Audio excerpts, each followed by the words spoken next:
Let's move on because we want to give you guys some updates on Cuomo, and we have a wonderful guest here to help us discuss. So Ross, I wanted to bring you in. Ross Barkan is a columnist for The Guardian and Jacobin, as well as a contributor for The Village Voice and The Nation. And also he has a new book, Prince, Andrew Cuomo, Coronavirus, and the Fall of New York. It's now available for pre-order from OR Books.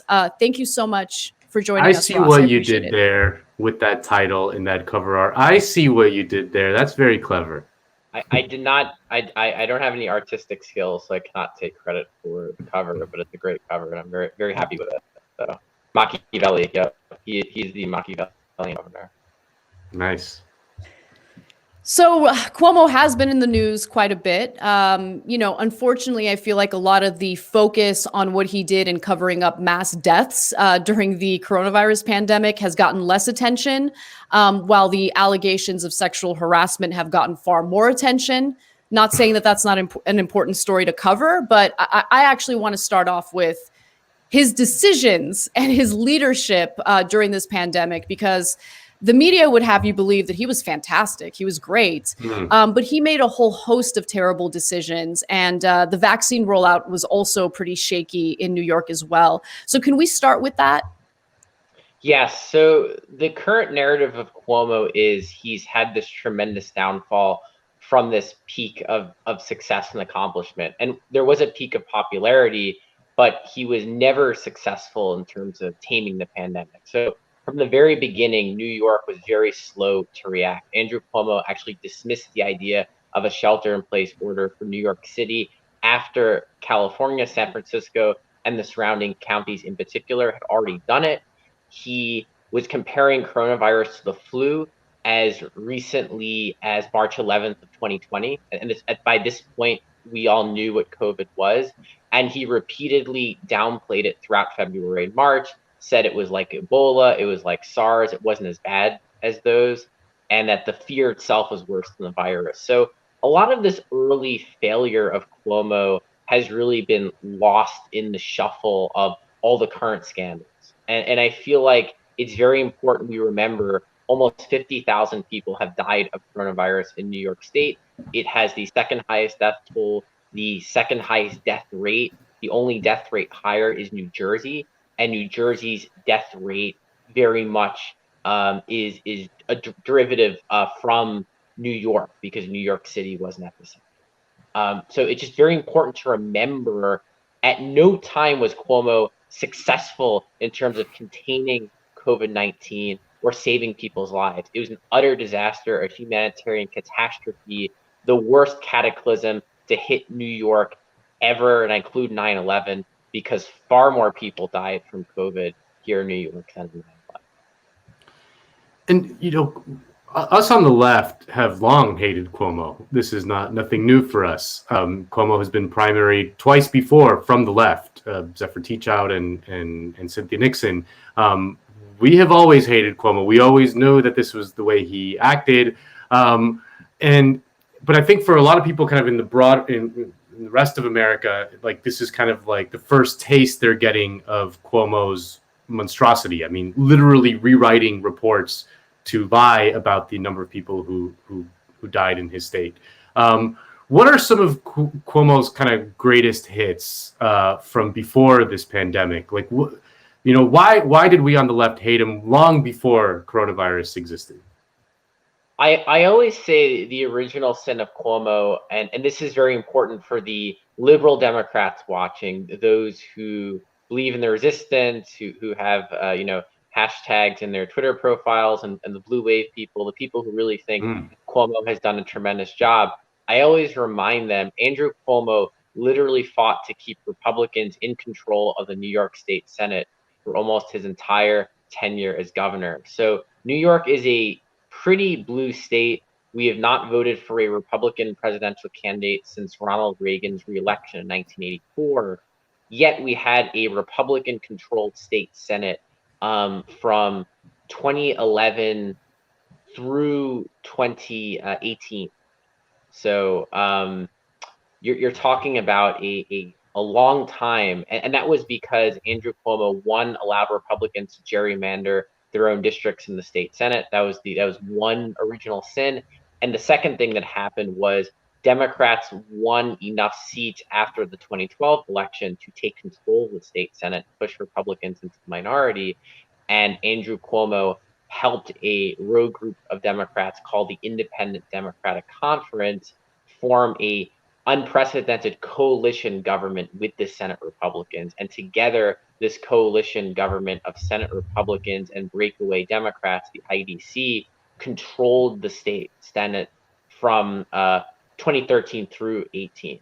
And then the IDC was primaried out of existence by progressive challengers. No help from Cuomo on that. So Andrew Cuomo is someone who's consistently undermined Democrats in his own state. He's undermined progressive Democrats. He's undermined moderates too. You don't have to be a leftist to understand that Andrew Cuomo was committed to empowering Trump Republicans in the state of New York. And if he had his way, Republicans would still control the state Senate. And people watching may ask, well, why? Why would a Democratic governor want a Republican state Senate? Well, let's remember Andrew Cuomo is at best fiscally centrist. You could say he's fiscally conservative. He's someone who has been of the austerity mindset since he took office. And having a Republican Senate was a great excuse to kill progressive policy, whether it was stronger tenant laws, whether it was protections for immigrants, whether it was universal health care in New York State. You go down the list of these progressive policy demands. Criminal justice reform is another big one. Anytime someone on the left could say, hey, we want these things, Cuomo could throw up his hands and say, well, I support them. I'm sorry, the state Senate does not. These bills are not going anywhere. And this was triangulation that he learned from one of his original mentors, Bill Clinton. Cuomo, of course, was a HUD secretary under Bill Clinton. And if you read his first memoir, which came out back in 2014, you really see he's someone who is in thrall of Clintonian democratic politics, of tacking to the right to neutralize the left. This is something that is very endemic to who he is. So you mentioned austerity, and one of the more jarring examples was what Cuomo was doing early on in the pandemic in cutting the state's Medicaid funding. So while he's simultaneously doing these coronavirus press briefings and, regurgitating statistics and really making himself out to be someone who takes it seriously, behind the scenes, he was cutting literally billions of dollars from the state's Medicaid program, which, is obviously counterproductive as Americans were losing their jobs, getting laid off, and then also losing their employer-provided health insurance that came along with that. There was very little attention to that. As he was doing that, he was getting all of the positive news coverage. And I know that this question asks you to speculate, but I want to understand what you think was behind that. Was it because of Donald Trump being such a monstrosity on a daily basis in response to the pandemic that helped to make Cuomo look good? Or do you think that, corporate media is just kind of in on this whole austerity take and they just didn't want to attack him for it?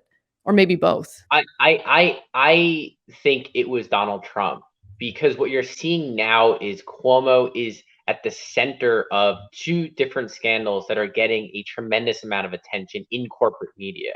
So the nursing home scandal and then the sexual harassment allegations. I truly believe if these allegations had come to light 5 months ago, they would have gotten no oxygen. You would have had members of the media, viewers saying, well, Donald Trump is worse. Donald Trump sexually harassed people too. Oh, Donald Trump is corrupt. Why do we care about Andrew Cuomo? Donald Trump this, Donald Trump that.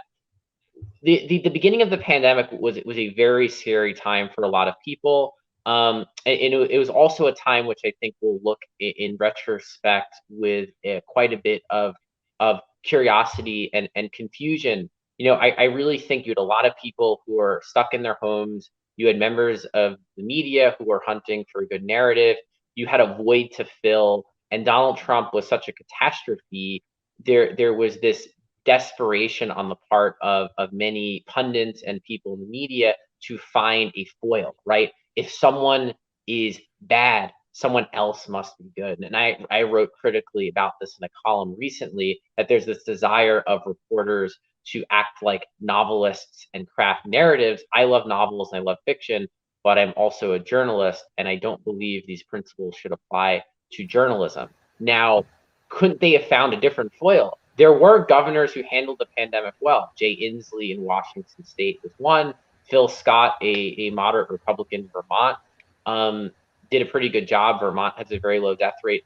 There are governors you could have found. The issue was Cuomo was in New York City. He was doing these press briefings every day, and there was this void that was really filled by Cuomo misinformation. I don't want to sound like an MSNBC pundit, abusing that word, but Cuomo himself did spout misinformation. He was creating a lie that he was containing the pandemic, that there was nothing New York could do. It was all Donald Trump's fault. And that was not the case. There were steps New York could have taken to at least have less people die. So I do believe that it was the fact that Donald Trump was president. I do think Donald Trump let a lot of Democrats off the hook because local failure, local incompetence, local catastrophe could be explained away by the simple two words, Donald Trump. Why is this bad? Well, Trump is bad, right? And we just saw this again and again. Thankfully, Donald Trump is gone. Andrew Cuomo has no cover any longer. Can you outline a little bit, in case someone hasn't been following kind of the drip of the news cycle, what the cover up is? Like, what is the scandal? What did he do? Sure. Like, why is everyone so up in arms about it? So the nursing home scandal is interesting. I actually don't personally think it's the worst aspect of Cuomo's pandemic response. I really think it was those initial weeks where he downplayed the virus and people died. What happened was New York made this very unusual and intentional decision to hide or miscount the number of people who died in nursing homes. In almost every other state that counted nursing home deaths, they counted residents of nursing homes who got sick and died. It didn't matter if they were residents of a nursing home and they died in a hospital. That was in the nursing home death tally. What Andrew Cuomo's health department did is he did not count nursing home residents who got sick and died who happened to die in hospitals. And if you think about it, it's completely nonsensical. You have, let's say you work in a nursing home, there's a resident there who's sick with COVID, you need to get them to a hospital, they're very ill, you call for an ambulance, you have them transferred. 2 days later, they tragically die in a nursing home. Well, tragically die in a hospital. They've been transferred, right? Why wouldn't they be counted? So it started there with this very strange accounting of who died in nursing homes. So for many months, journalists, politicians, advocates were asking, what is the true nursing home death tally? What is going on? The Cuomo administration would not reveal the number. We all believed it was much higher than the stated number. I think it was 6,000 in the summer of 2020. My personal guess was it had to be double. It just didn't make sense. 40,000 people dead in New York, right?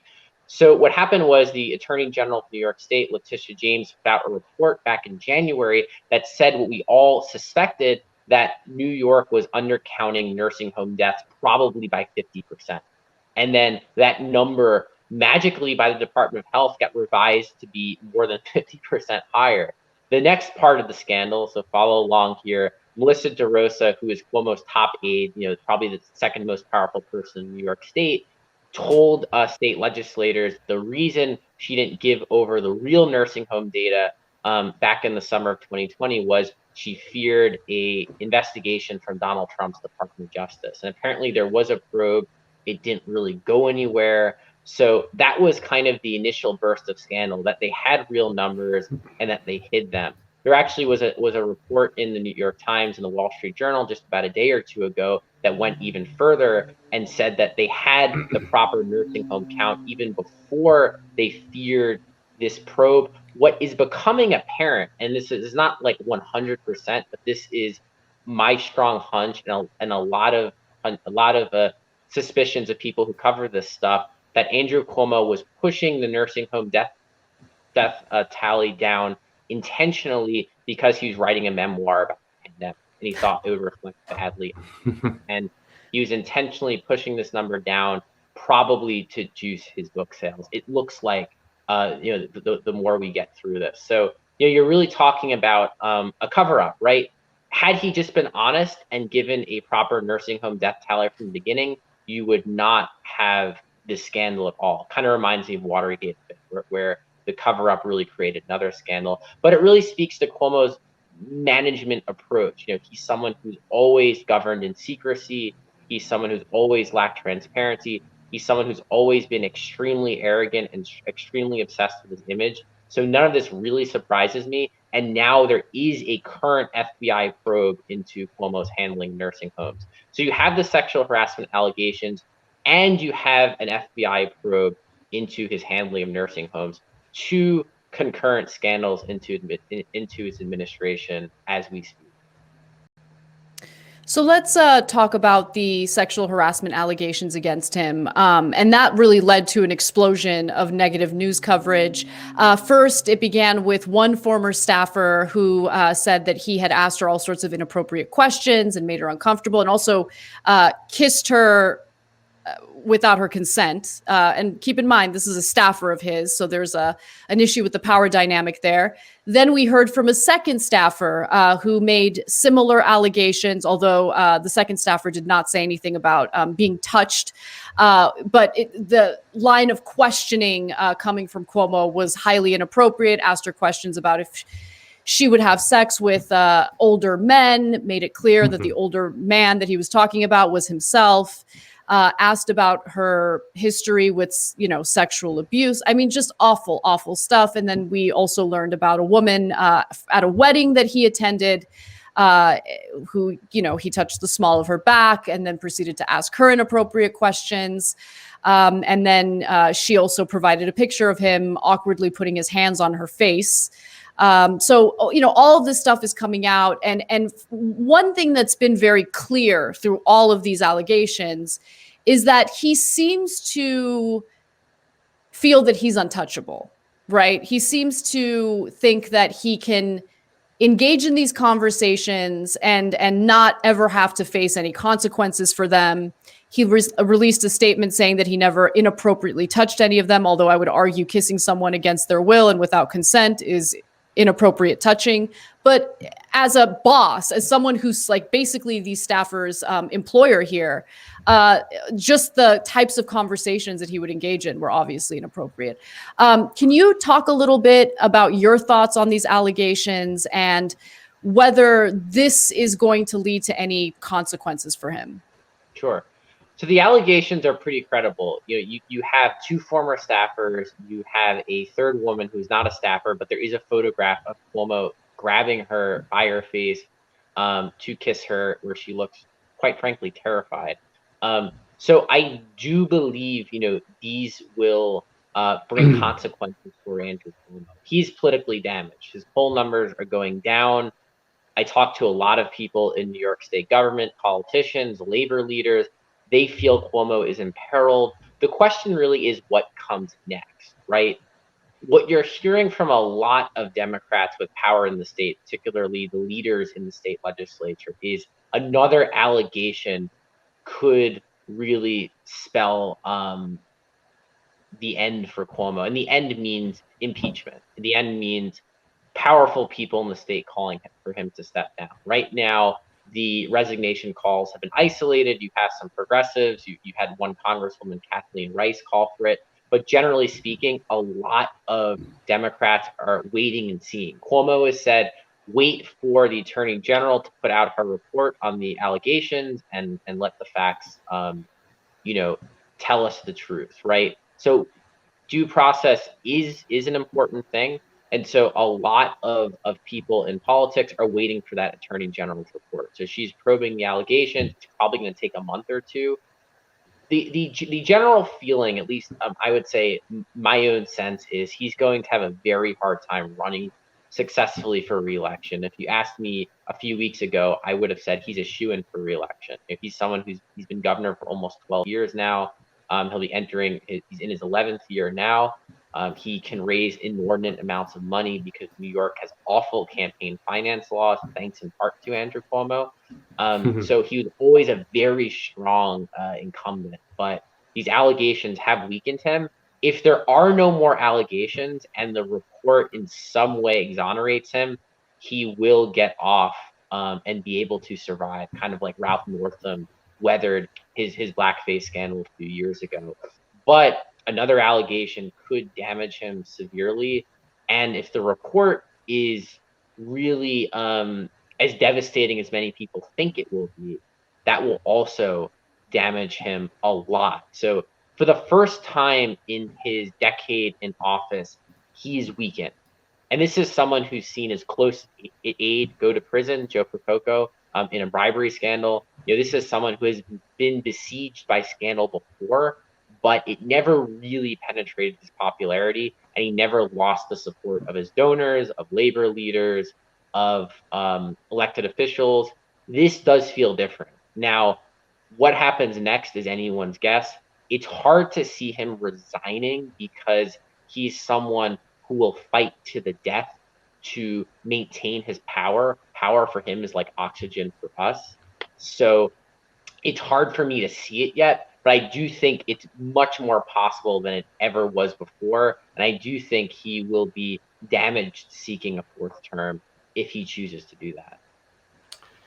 Really quickly, Ross, before we let you go, I just want to ask you about the New York City mayoral race. I don't know much about it, to be honest. I know de Blasio ran as a progressive when he first won, has disappointed basically everyone. And the only thing I'm seeing from the mayoral race is Andrew Yang being the most epic dude ever. What's going on? What's the state of play? How do you read the mayoral race? Who's the favorite? What's going to happen? Yeah. So it's a pretty interesting race. The primary is going to be in June, so it's coming up really quickly, and there hasn't been a lot of attention paid to it. There's probably 4 or 5 Democrats that have a real shot at winning, and of course, New York City is overwhelmingly Democratic. So if you win the June primary, you're going to be mayor. It's pretty much a lock. So Andrew Yang right now, I would say, is a front runner. He has a very good shot at becoming mayor. His campaign has encountered some degree of resistance in progressive circles. He's been criticized for leaving the city early on in the pandemic and making some weird Twitter faux pas that I don't really think are a big deal. Some people do. But he is someone who definitely has gotten a lot of attention and is at the front of the pack. There's the Brooklyn Borough President, Eric Adams, who's popular in the African-American community. He has a good shot at winning the nomination. And there's Scott Stringer, the city controller. He's been courting progressives. Jamal Bowman endorsed Scott Stringer, among some others. And then there's Maya Wiley, who is de Blasio's counsel, and she got pretty well known being an MSNBC a legal analyst, and so she has a bit of a following. And then finally, there's a wealthy person from sort of the banking and business community, Ray McGuire, though he hasn't gotten a lot of traction. So I would say the race is probably going to come down to 1 of 4 candidates, and it's looking like Yang or Adams or Stringer or maybe Maya Wiley has a shot. The big issues being discussed, pandemic recovery is at the top of everyone's minds. New York City was incredibly hard hit, as we all know. We have lost many jobs in the restaurant sector, in the hospitality sector, arts jobs. Broadway has been closed. There are severe economic challenges facing the state. Many progressives are calling for taxes on the rich to generate more revenue, which is something some of the candidates support.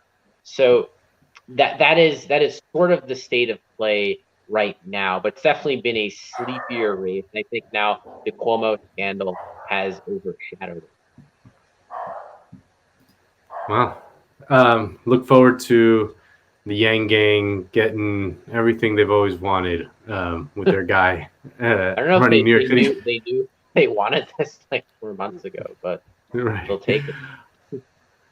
Ross, thank you so much for joining us and explaining all of the intricacies of New York politics. We're here on the West Coast, California, New York, man. You guys are just the Eastern coastal elites. We don't know anything about that. So thanks for enlightening us. No problem. It's good to come on. Thank you, Ross. Appreciate it.